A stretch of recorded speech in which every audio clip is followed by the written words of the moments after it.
No one establishes precedent quite like the Republican Party. Allow me to take you on a guided tour of a nearly inexhaustible list of all of their recent historic firsts. They just can't stop making history. So here we go. The first president in 28 years to not serve a second term. First president in 45 years not to release any of his tax returns. First president in 89 years to lose the presidency, the House, and the Senate in a single term. First president in 129 years to lose the popular vote twice. First president in 152 years to boycott his successor's inauguration.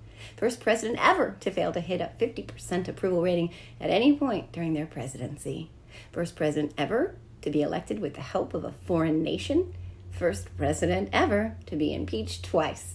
First president ever to have a member of their own party vote for a conviction in an impeachment trial. First president ever to have an arrest warrant issued against him by a foreign nation.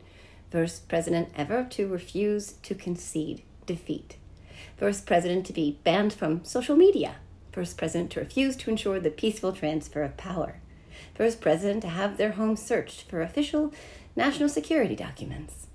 First former president found liable of sexual abuse, defamation, and business fraud. First former president criminally indicted, also the second, third, and fourth. First former president with a mugshot. First House Speaker elected on the 15th vote, the most since before the Civil War. First Speaker, see the 15-vote guy, removed by a U.S. House of Representative vote. So many firsts in so little time. So much winning. They must be sick of it. My guest today is Ron Filipkowski, returning guest.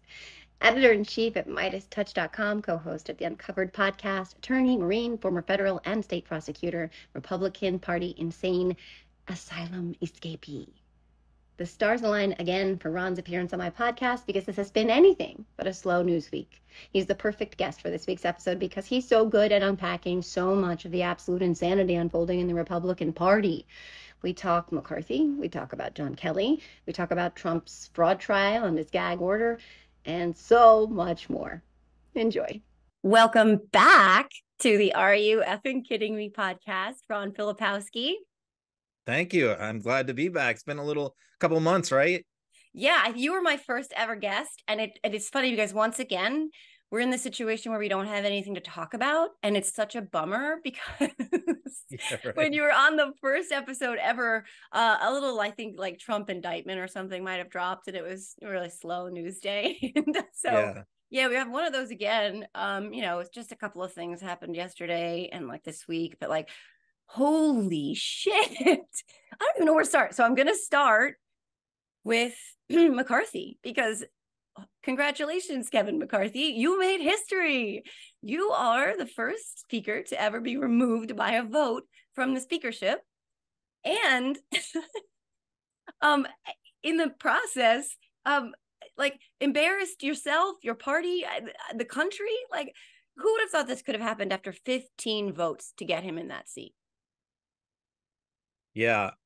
He really blew it by just burning his bridge with Democrats who I've been reading a lot of the behind the scenes chatter from Democrats, and it looked like there was at least a cadre of moderate centrist Democrats who maybe were going to support him under the theory that like whoever his replacement is will be worse, right? Mm-hmm. So there was a possibility that they would do that, but where he really burned his bridge was after the continuing resolution was passed. He went on that Sunday show and he blamed Democrats for the deal, that was the deal the Democrats wanted, except for it omitted Ukraine funding. But other than that, that's what Democrats wanted all along. So, and I know that Hakeem Jeffries, when he heard that some Democrats were wavering and considering supporting McCarthy, he played that interview where McCarthy was blaming Democrats for the CR deal. And that was the final straw. Like that's why Democrats were absolutely unified. So once Democrats were unified, I mean, Republicans were missing a couple people. Anna Paulina Luna was on maternity leave.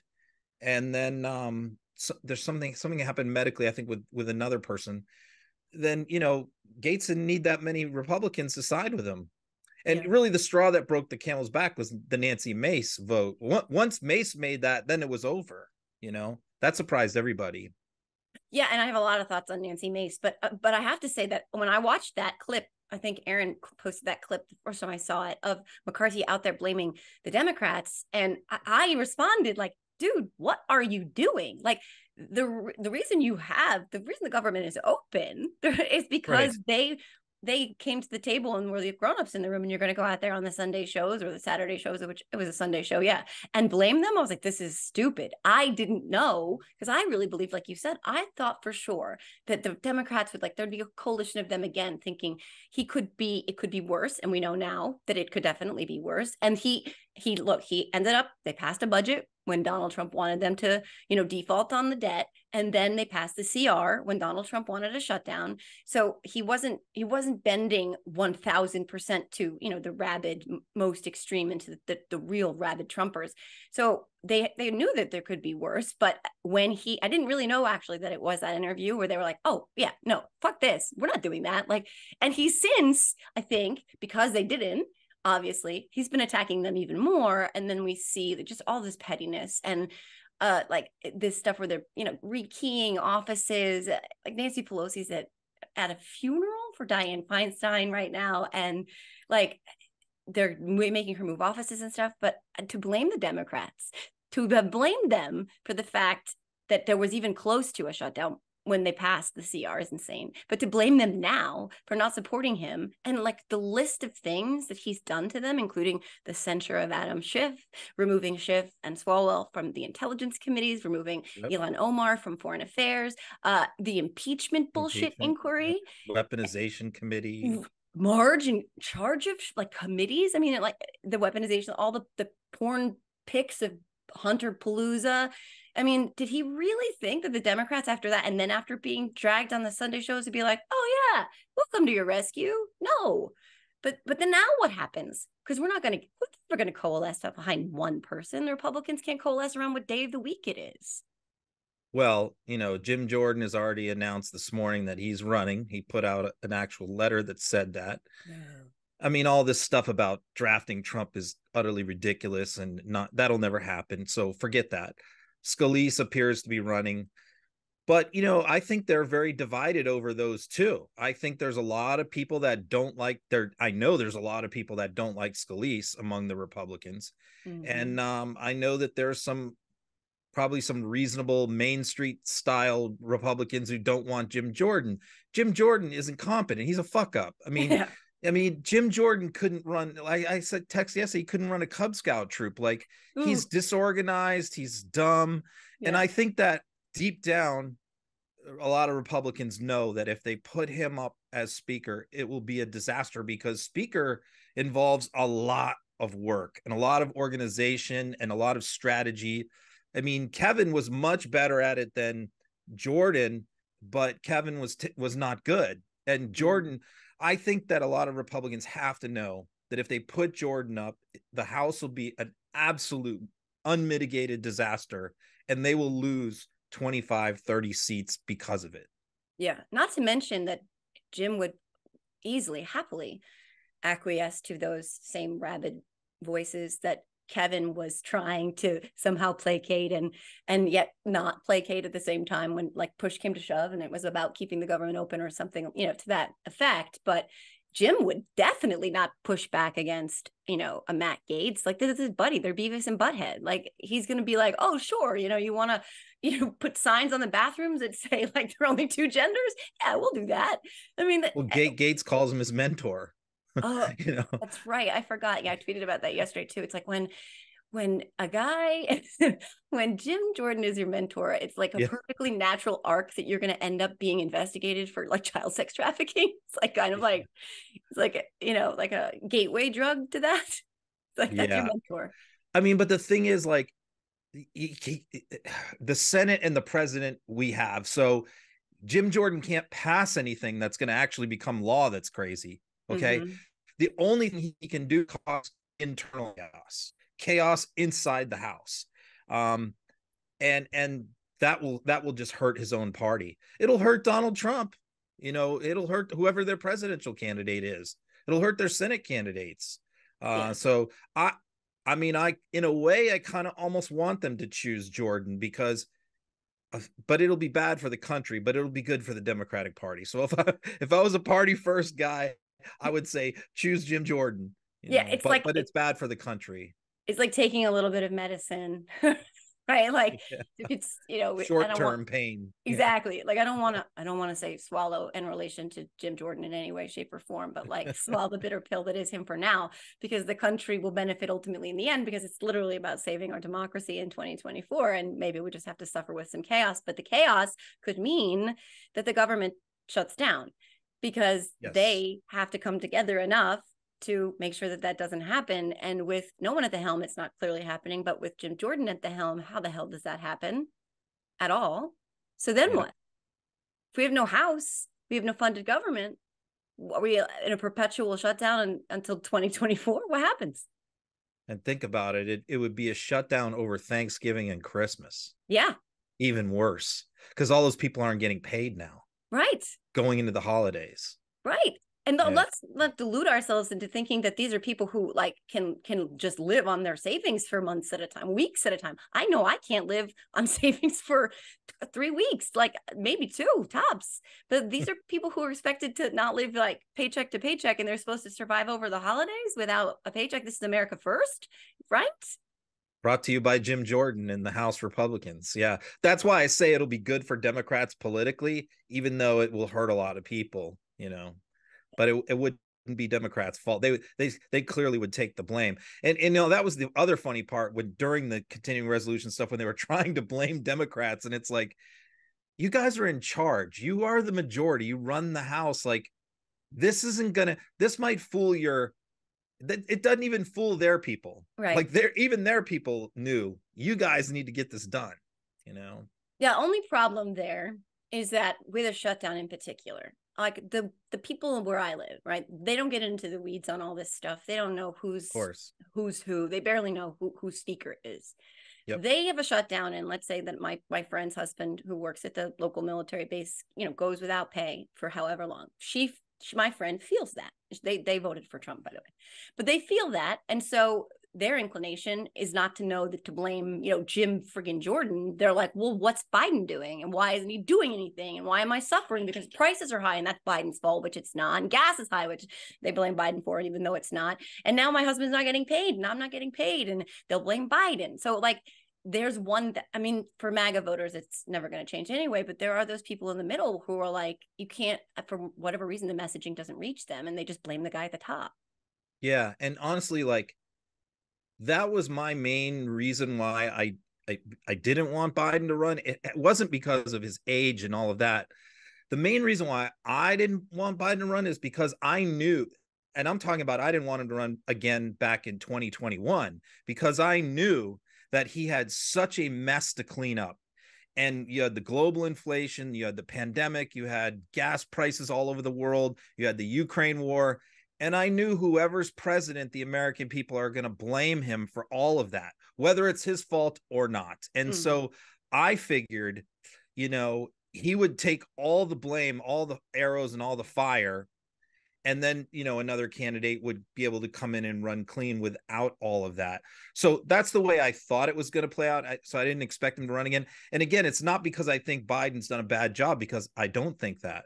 It's because I thought that people like the people you just said were going to blame him for all the messes that he had to clean up. And I think that's reflected in his approval ratings. He's taking blame for things that really aren't his fault. That's 1000% true. And the messaging on the economy isn't reaching. It's not. I know for a fact it's not. The messaging doesn't matter, because my friends go to the grocery store, and they don't see it on the shelves. For instance, a pizza here in Jersey is now at minimum 15, 16, 17 bucks, a dozen wings, $20.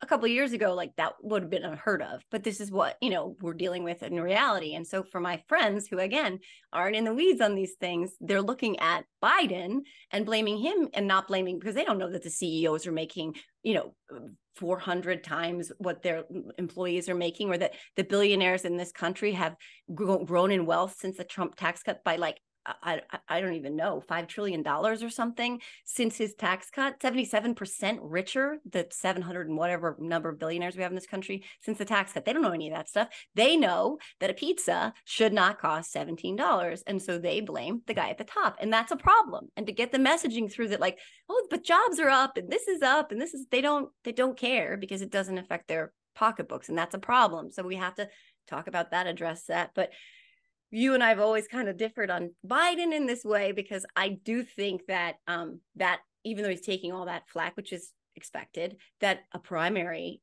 on our side would have done incredible damage, and we would have peeled off so much, put us in all these different factions, would have peeled off so much support. I don't know that it would have been enough, whoever we did coalesce around, if we ever got to one person, to beat whoever it is, if it's Trump or whoever. But Biden is the nominee, so like that's the reality. But I think that and I also said that. Yeah. I also said it's up to him. If he makes the decision that he's the right person, then that's it, and we get behind him. Yeah, so.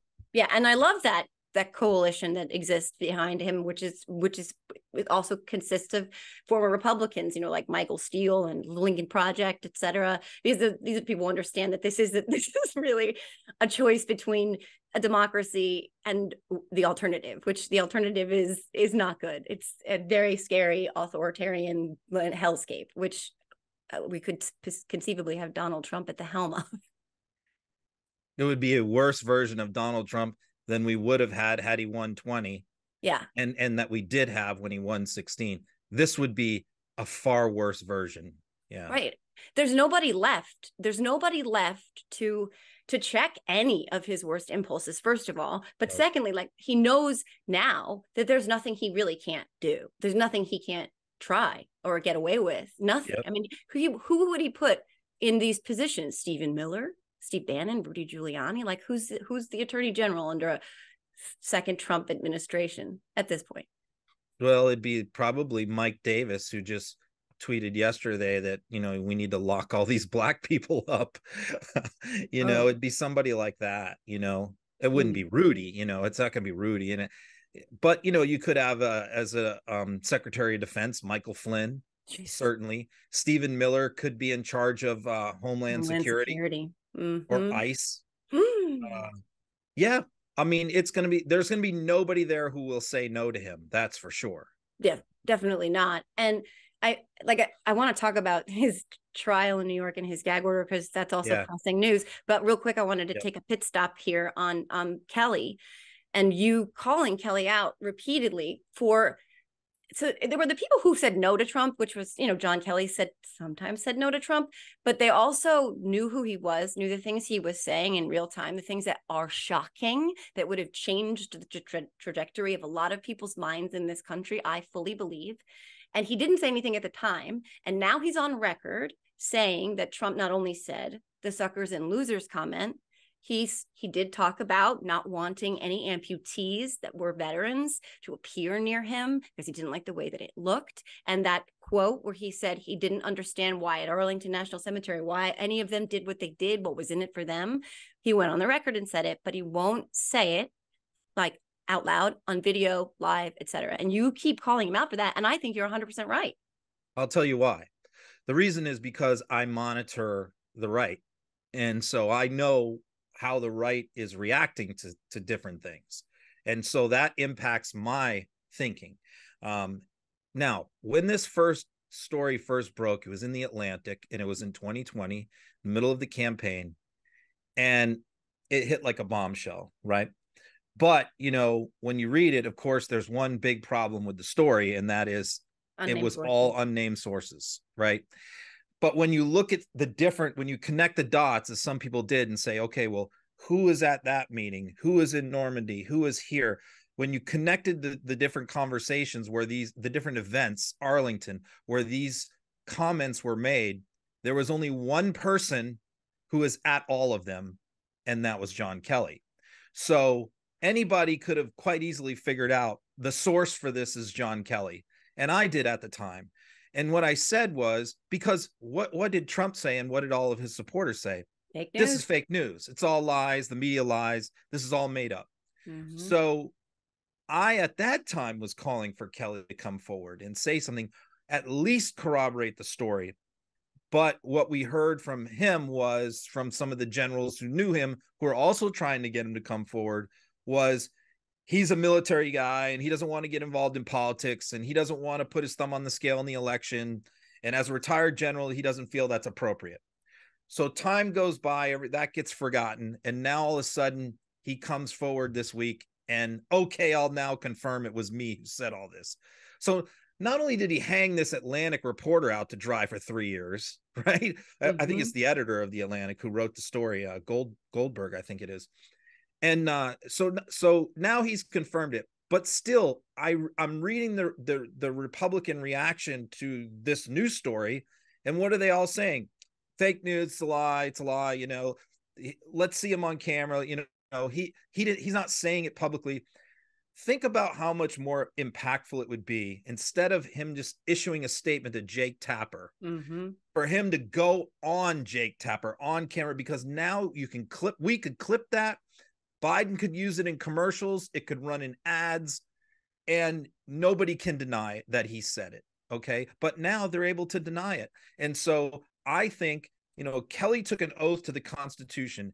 He's saying Donald Trump is a threat to the survival of the republic, the most dangerous threat we've had since the Civil War. And yet this guy will not go on camera and say what he said. It's just, to me, it's borderline treasonous, really. It's certainly not, profile and courage. That's for sure. And look, nobody really wants America to need to have the political opinions of our military leaders. Like, that's not what we're supposed to be. That's not who we're supposed to be. That's not what our founders envisioned. And that's not the roles that we're supposed to play in checking Donald Trump's worst impulses. And it's not necessarily what, we don't want them out there sharing, the truth about Donald Trump in a perfect world, but we don't live in that world. We live in a world where Mark Milley was just essentially threatened with execution because he wanted China to know that we were not going to start World War III, and which was a pretty responsible thing to do when you have a petulant toddler, with a finger on the button. So and then Trump went out there and said he should be executed for treason for that. And now that's of course being echoed at the rallies, because now MAGA, their squishy frontal lobes just don't understand rational thought. So they're like, yeah, he needs to die. But John Kelly, the time for the old kind of conservative traditional role of a general, former general, serving general, etc., that ship has sailed. We are not in that era. As you said, this is a grave crisis, an existential crisis that this country is facing, where even the prospect of Donald Trump returning to that office means the end of American democracy as we know it. And Kelly knows that. And so, like you said, he has an oath to the Constitution. And I believe that it is incumbent upon him, as I thought the same about Mattis and others, to come forward and to tell the truth. He should be compelled. It's incumbent upon him to share the truth about this, because this isn't hyperbole, and he knows it. He not only did he not say that it was him before, when the story came out in 2020, not only did he, cop out there, but he's just willing to now say that it's worse than we even thought. And he didn't speak up. He didn't say anything. It's much worse than we thought. And he didn't say anything. Yeah. And, the only reason he came forward now is because his friend Milley got attacked. Yeah. So he really wasn't doing this for the country. Right. He's coming forward to defend Mark Milley, his pal. So here's what I think. I think that if we get close to the election next summer and Trump is not in jail and Trump is still neck and neck or even leading in the polls, I have to believe that Kelly will come forward and do an interview. At least I would hope so, because if he understands that our country, he might be waiting to see if Trump is really seriously viable before he takes that drastic step. But I think ultimately he will. I have to believe it, because I just don't believe that you can do whatever it is, 40 years in the military and it get to the highest level and not be this unpatriotic. Yeah, you're right. I hope you're right. I mean, I hope that happens. Well, there's a lot of things. I hope that Trump is in jail, but I mean, imagine a panel or a group of generals and former, military officials who were serving under Trump telling the truth.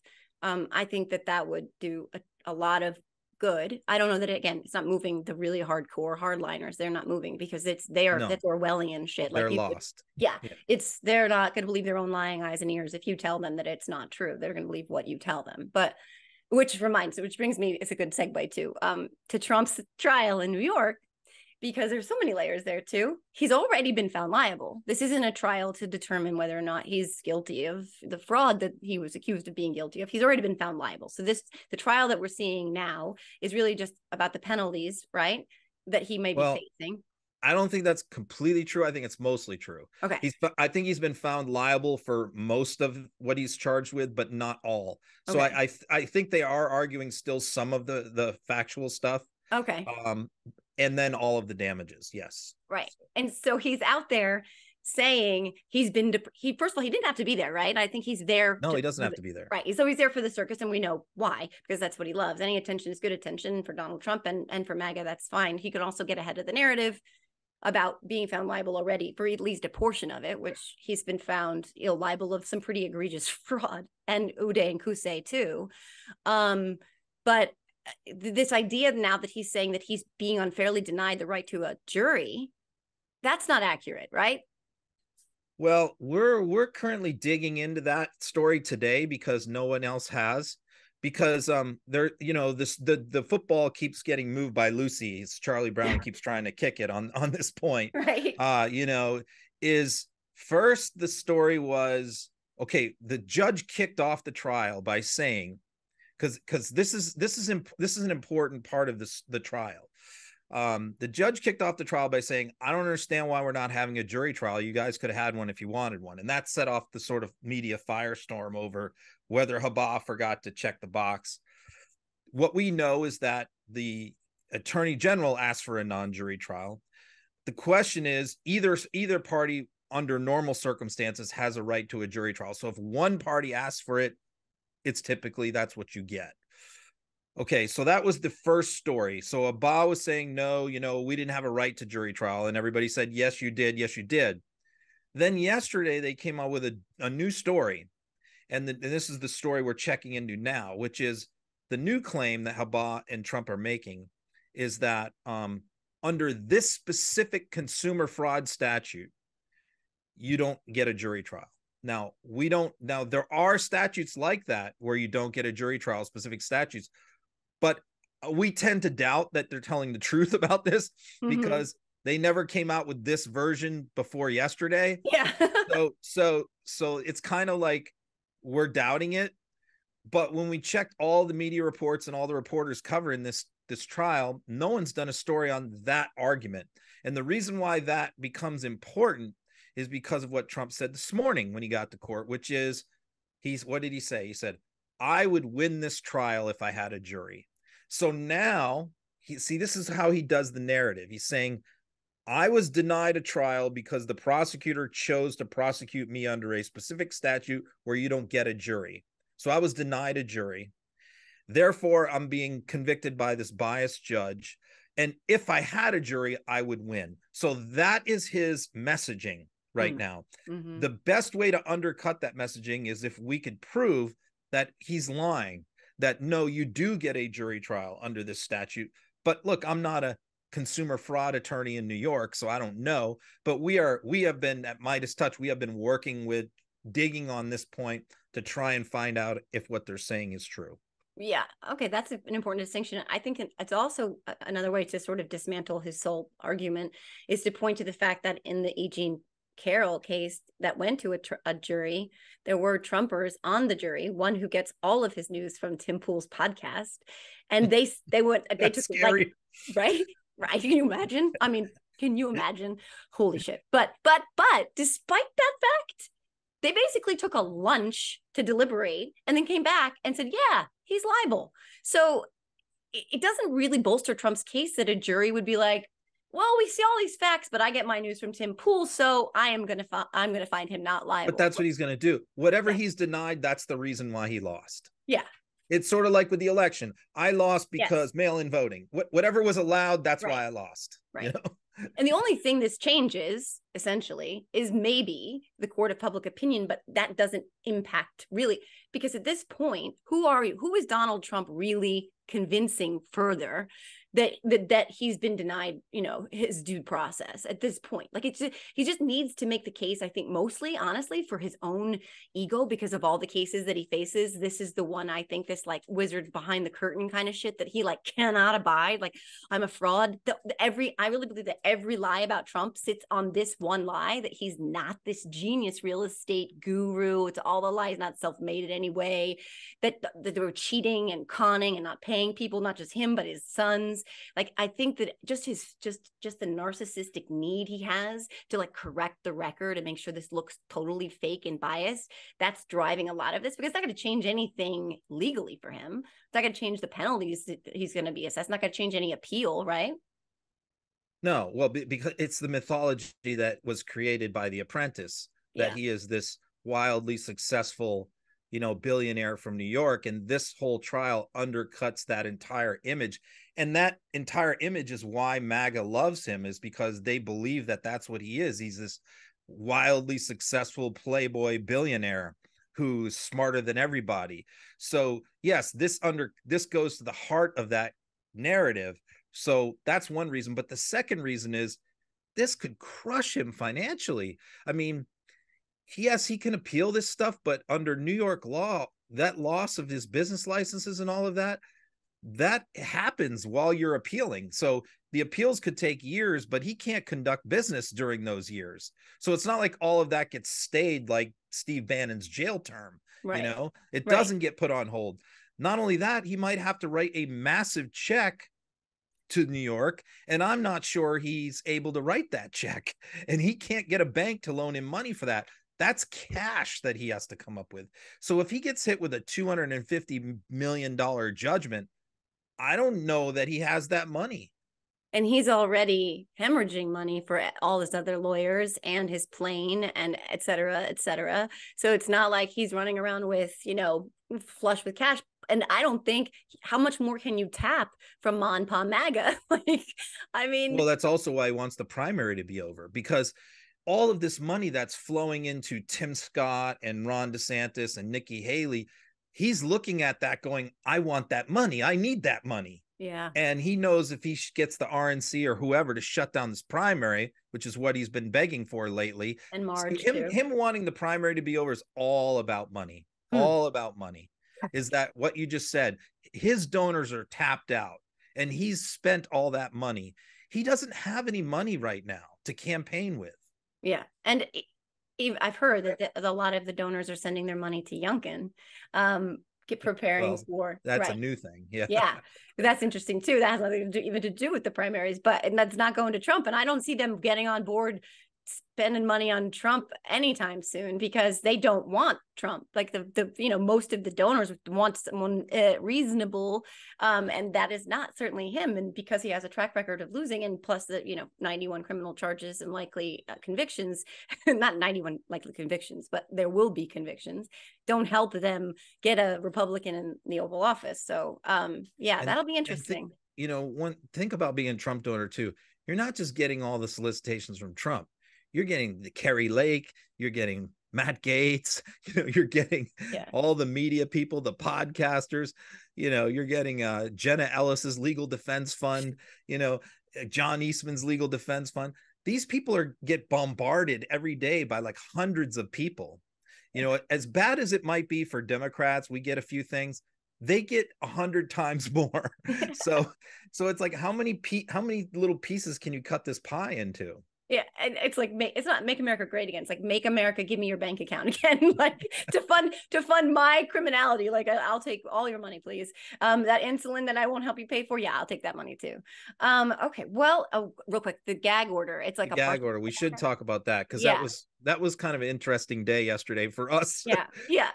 So we broke that story. Actually, we're the first ones to put it out, because we have somebody that's in the courthouse that's basically texting us what's going on. Okay. So we have somebody in there. So yesterday we get a text. One of us gets a text at, I think it was about noon. And it was like, look, something weird just happened. We were like, what is, well, of course, we already knew that Trump had posted the message about the judge's clerk supposedly being Schumer's girlfriend, and, you know, posted her phone number, her link to her Instagram page. So we knew that, and we put that out. We also, so then the person texted us and said something weird just happened. Trump left the courtroom. Everybody left the courtroom, but then they called Trump back into the courtroom with his lawyers and shut the doors. So something's going down.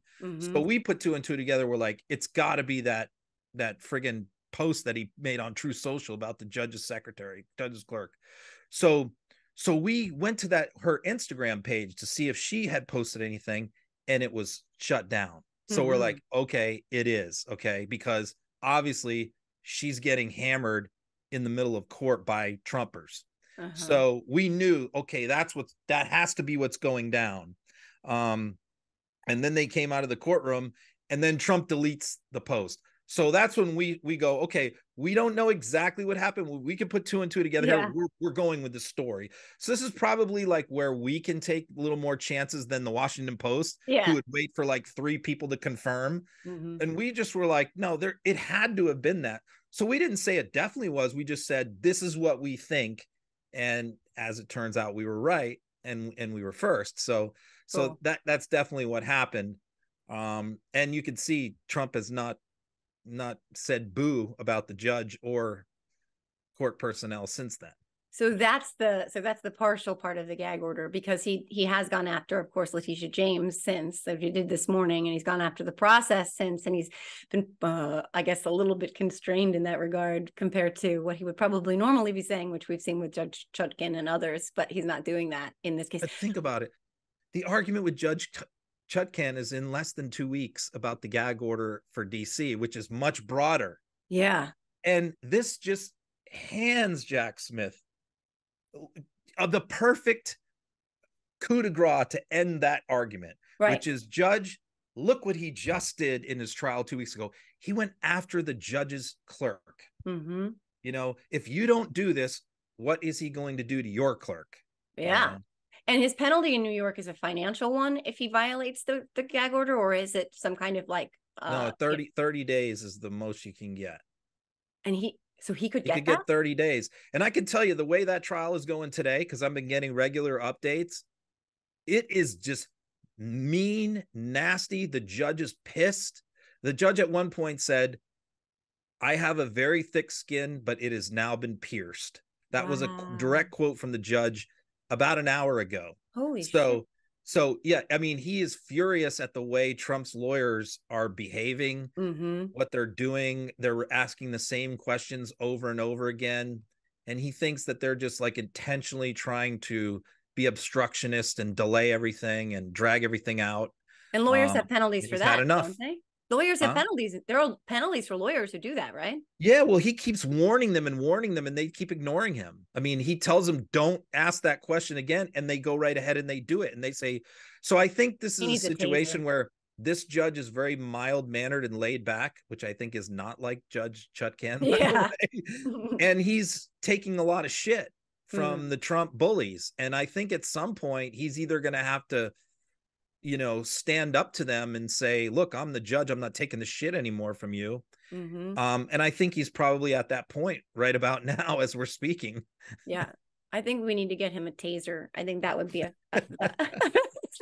solution. I would think that all of a sudden, I've been a trial lawyer for 28 years. I've done 300 jury trials.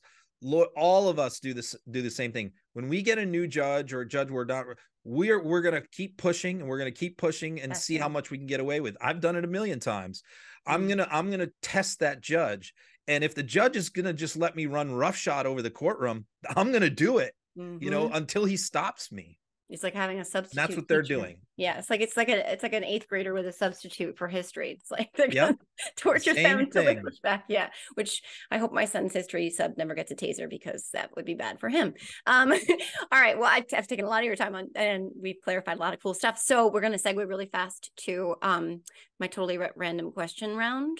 Oh, okay. Yeah, I finish my episodes with one of these every time, but yours is going to be a little bit different.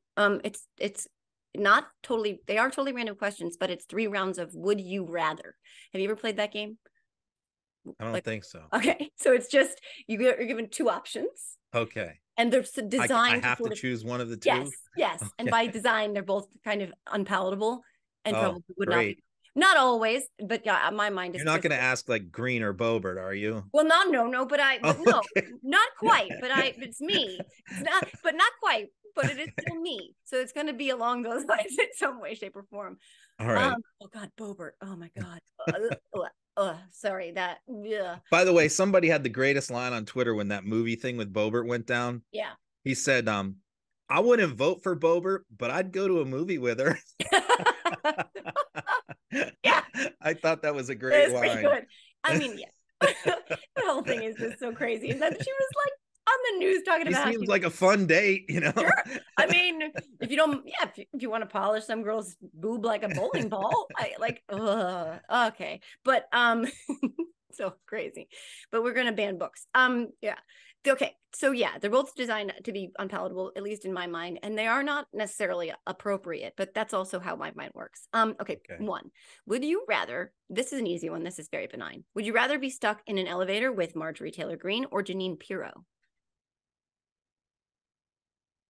Definitely Jeanine Pirro, yeah, because I think she's kind of funny and kooky and fun, and I think Marge and I would probably end up in a fist fight, and I'd probably lose. You know? Like jumping on your like jugular, flashing. I would probably try and fight fair, and I don't think she would. Oh no, you know she's going right for the balls. And she's bigger, she's stronger than me, probably too. Probably.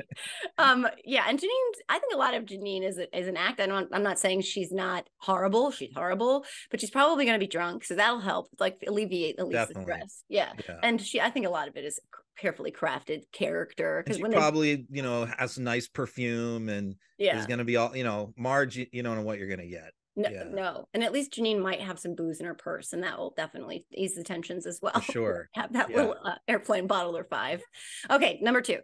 Okay, this one's nice. Would you rather pitch a perfect game in Major League Baseball or write a best-selling novel? I think the perfect game in baseball would be like something you could really brag about a lot. But the best-selling novel is something you're going to make money off of for the rest of your life with the royalties. So yeah, I'm going to say the novel. Yeah, I'm going to say the novel because, intellectual property is great because you collect on it forever. Yeah, so, more than somebody steals your work. Yeah, so, but you have a baseball background, so like that's a personal one for you. That it would be pretty awesome if you could have both. That would be ideal, right? Yeah, absolutely. Yeah, whenever you've done something like that you can hang your hat on and point to, that's always cool. But so yeah, bragging rights with the boys, definitely the perfect game. But if my head is thinking practically, I'll go with the bestseller. That makes sense. Okay, now this one is a complete departure from that one. So it's like a literally 180 because it's me. Would you rather be a fly on the wall at a Madison Cawthorn Republican Coke orgy or during one of Melania Trump's... I'm already taking the second one. But you don't think that would be... I would be at least curious to see what other Republicans are in there. But I don't need to hear it. That's true. And then you're definitely taking it. Or during... First of all, is it all men? Is it all men at the Cawthorn orgy? I don't think so. All right. Okay, I don't know. Was that what he described? I don't remember. Like, did he describe it as all men? Did he describe it as gay? I can't remember. Well, I'm just assuming it might be all men. Yeah, based on his knowing Madison. And stuff. Yeah, but that's true. Okay, or a fly on the wall during one of Melania Trump's like required daily conversations with Donald Trump. Oh, I'll definitely take that. I would like to be there for that. Yeah, I'd like to hear anything that they converse about because we all have speculate on whether that's like a real relationship or not, or whether she really hates him. And yeah, my suspicion is she probably hates him. You know, that's what I'm guessing. But she definitely plays nice in public. You know.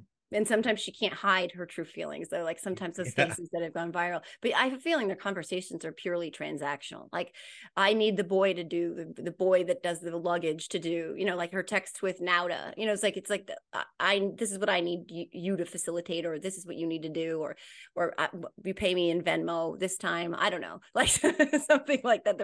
They've probably, there's no like warm and fuzzies going on there. What I would really like is to see an interaction between Trump and Barron, because none of us have ever really seen that. And as much as I behind the scenes shit that I get from Bedminster and Mar-a-Lago, there's like nothing with Barron, And I'll say this, one thing I'll say about Melania is she's done a really good job with keeping him out of all of this mess, and all of this bullshit. And he seems like a very nice kid. He might be the only nice Trump besides Mary. But I mean, of that particular family. So, but I'm curious if they ever do anything together, Trump and Barron, you know what I mean? Like play golf. I have never seen them do anything together, even like sit down and have a lunch. And you monitor this stuff closely, very closely. I see him almost every day, what he's up to. I have never seen him with Barron. Yeah, it's interesting because he referred to him once, remember, as Melania's teenage son. Or he talks about his height because he's 6'7". Yeah, and he doesn't like that. So he talks about how tall he is. Like that's his only thing he ever talks about with Barron is how tall he is. It's so sad. But I have heard two things about Barron, and it's a curious subject for me. But I have heard that he's either like on the spectrum autistic, there's something wrong with him. And then I've also heard he's like super, super smart and super nice. And both are equally plausible because, we haven't heard anything from him. And I have no interest in like putting him out there into the public. Even if I had the chance to do it, I wouldn't. Unless, he chose to do that. He's not choosing to do that. And I think that's so he's off limits as far as I'm concerned. I agree with you 1000%. And I've also heard the speculation about, him. I used to work with autistic kids. So, I heard that speculation too. And I in the past, I used to kind of like try and see if I could observe any sort of habits or tendencies, and I didn't see anything, but he was really not that often out to even see. So it is interesting that she's shielded him so much, and I guess if I have to give her credit for anything on the planet, I could give her credit for that. But yeah, so okay, well, tell us real quick about, you've got some cool stuff. You've had a big career change since the last time you were on this podcast. So what's going on with you? What's new? Well, yeah, the boys and mice, I mean, they saw the tweet I put out maybe a year ago, which I in the 2020 midterms, I practiced law full time and have my own law practice. So the most frustrating thing for me was time. Like I really felt like I do as good a job or anybody at opposition research on Republicans, right? I'm not really aware of anybody out there who's doing more or better on that particular thing. And so the frustrating thing for me was I sort of had to compartmentalize my time, and I focused on 16 candidates. That's all I was able to do. And even that I wasn't able to do fully. So I focused on Carrie Lake, Herschel Walker, Doug Mastriano, JD Vance, I could go around, and Kelly Tshibaka, who ran in Alaska. So 12 of the 16 lost. I'm not saying that I'm the reason, but I'm saying that I helped in each one of those races. I think a good bit. Mm-hmm. So the frustrating thing for me was going to 2024. I thought, I feel like I'm really, really good at this. If I just had more time and I just had a team of people helping me, then I could do a lot more damage in 2024. And so, I talked to a lot of different PACs and different groups and people like that. And I think they couldn't really figure out how what I wanted to do fit into what they want to do, because what they want to do is they want to run TV ads and radio ads and make commissions off those ads. And that's not what I'm doing. So the Midas boys finally, they reached out to me and they said, we remember your tweet that you put out a year ago. And Ben said, it's always been in my mind what you said. And at the same time, we want to build this news website. And we were thinking, what you want to do and what we want to do, we could marry the two things together, and we could use ads, because I also didn't want to solicit any money from anybody. We could use ads to pay for your team. So put together your team and we'll pay for it. And we just ask that you write stories for us and but we'll also let you do your opposition work on Republicans at the same time. So what that's done is it has freed me up, and I'm almost wrapped up with my law practice. I got about a month to go and I'll be done, and I'll be able to transition over to do that full time.